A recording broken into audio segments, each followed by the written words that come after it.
नमस्कार, मैं doctor Anju Suryapani, consultant gynaecologist, metro hospital Noida. जैसा कि आप सभी जानते हैं कि आज हम एक यूनिक सिचुएशन से गुजर रहे हैं, वो है कोरोना पेंडेमिक।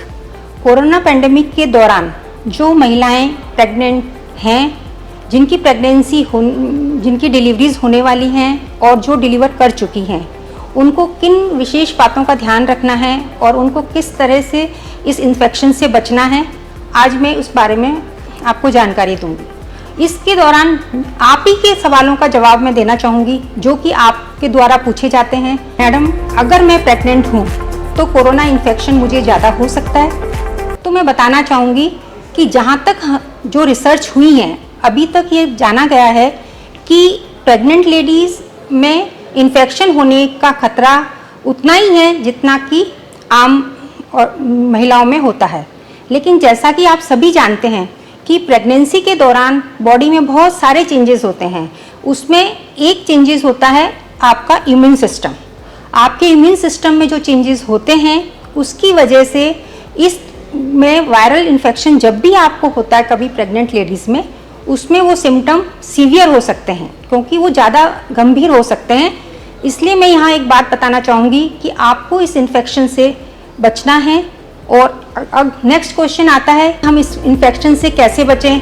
हमें तो चेकअप के लिए भी जाना होता है। आपको यहाँ एक ही बात बताना चाहती हूँ कि अगर आपकी प्रेगनेंसी बिल्कुल ठीक चल रही है, आप बिल्कुल स्वस्थ हैं, कोई परेशानी नहीं है, तो आप अपने रूटीन चेकअप को 2 से 3 हफ्ते तक पोस्टपोन भी कर सकती हैं।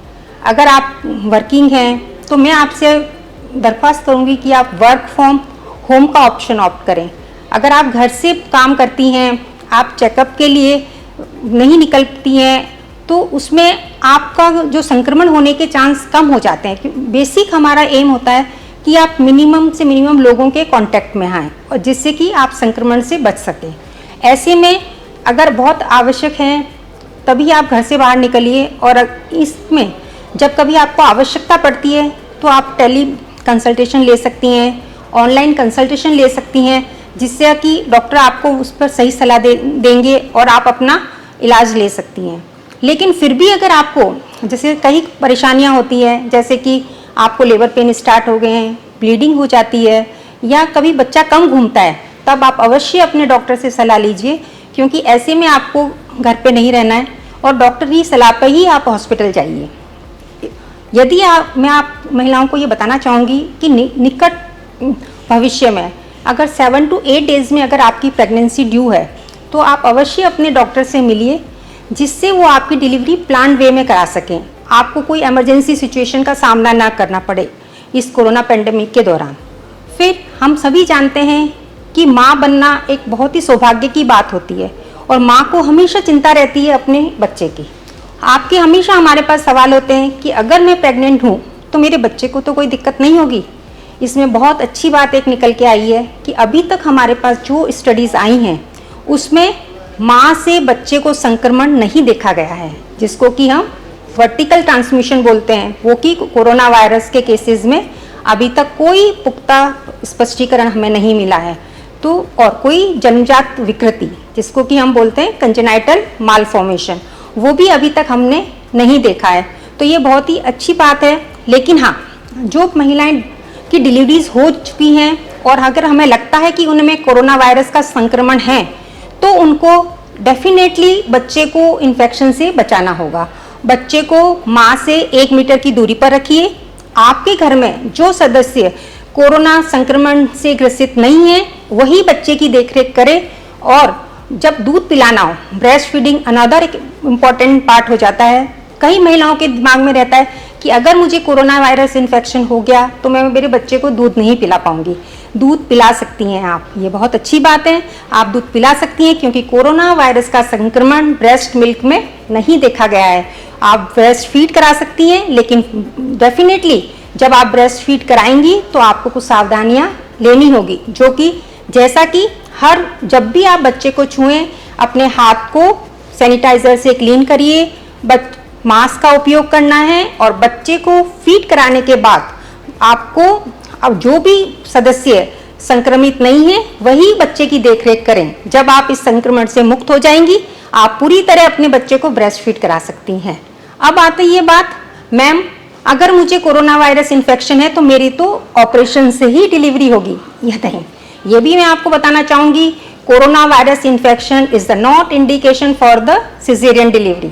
हम उन्हीं के केसेस में डिलीवरीज कर रहे हैं और ऑपरेशन से जिनमें कि जो क्लियर कट इंडिकेशन होता है, यदि माँ की कोई स्थिति ऐसी है या बच्चे की कोई स्थिति है जो पहले के किए जा रहे थे, उसी इंडिकेशन में अभी भी ऑपरेशन हो रहे हैं। लेकिन अगर हाँ ऑपरेशन इतना, अगर आपका इन्फेक्शन इतना सीवियर है माँ का कि वो पुश डाउन नहीं कर सकती है, नॉर्मल डिलीवरी कराने में दिक्कत है, तो अवश्य हमें सिजेरियन डिलीवरी करनी पड़ती है। अब आ जाती है बात कि मैम अगर हमें इन्फेक्शन हो तो कैसे पता चलेगा, हम कब आ सकते हैं। देखिए, यह एक वायरल इन्फेक्शन है और इसमें जो फ्लू लाइक सिम्टम्स होते हैं आप सभी जानते हैं, जुकाम जैसे नज़ला होना, फीवर आना, तो 70 to 80% महिलाएं, प्रेग्नेंट लेडीज़ में देखा है यह संक्रमण इतना सीवियर नहीं हुआ है वह। और जब कभी इतना सीवियर नहीं है तो आप इसको घर पर भी इसका ट्रीटमेंट किया जा सकता है, बेशर्त आप इसमें डॉक्टरी सलाह लें और घर पर ही अपने को सेल्फ आइसोलेशन में रखें। लेकिन कई बार हमने देखा है कि आपका फीवर सबसाइड नहीं कर रहा है, आपके इन्फेक्शन बहुत बढ़ गया है, सांस लेने में दिक्कत है, अवश्य ही आपको हॉस्पिटल एडमिशन की ज़रूरत है। आपको आइसोलेशन में रखा जाएगा, आपका टेस्ट किया जाएगा और प्रिकॉशन के साथ आपकी नॉर्मल डिलीवरी भी संभव है। इसलिए आपको इस संक्रमण से बिल्कुल भी पैनिक होने की ज़रूरत नहीं है।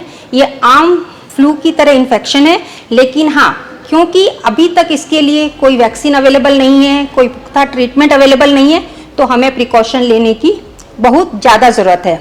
अब मैं बताना चाहूँगी कि यह एक वायरल इन्फेक्शन है और जब कभी हमें वायरल इन्फेक्शन से बचना है तो जैसा कि हम सभी जानते हैं कि आपको फिजिकल डिस्टेंसिंग मेंटेन रखनी है, मास्क करना है, आपकी हाइजीन को मेंटेन करना है, इसके साथ साथ आपको अपना इम्यून रिस्पॉन्स भी अच्छा रखना है।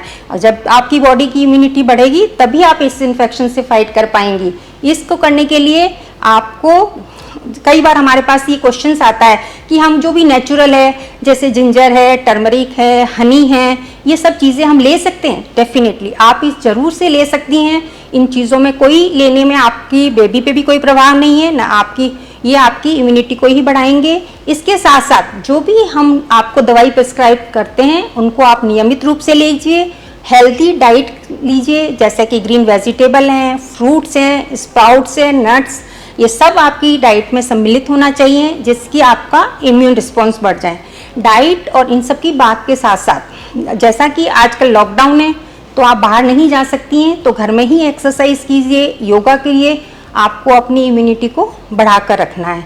आपको बिल्कुल भी इस इन्फेक्शन को सोचकर पैनिक नहीं होना है और आपको अपनी इम्यूनिटी को बढ़ाना है। और चूंकि हम जानते हैं कि अभी ये लॉकडाउन ख़त्म हो गया है, लेकिन एक जिम्मेदार नागरिक की तरह आपकी रेस्पॉन्सिबिलिटी बहुत ज़्यादा बढ़ जाती है। जब आप स्वस्थ रहेंगी तभी आपका बच्चा भी स्वस्थ रह सकता है। आपको इस इन्फेक्शन से, संक्रमण से बचना है और आपको सारे नियमों का पालन करते हुए आपको स्वस्थ रहने की आवश्यकता है। और अब मैं अंत में यही कहना चाहूँगी कि stay safe, stay healthy. Thank you so much.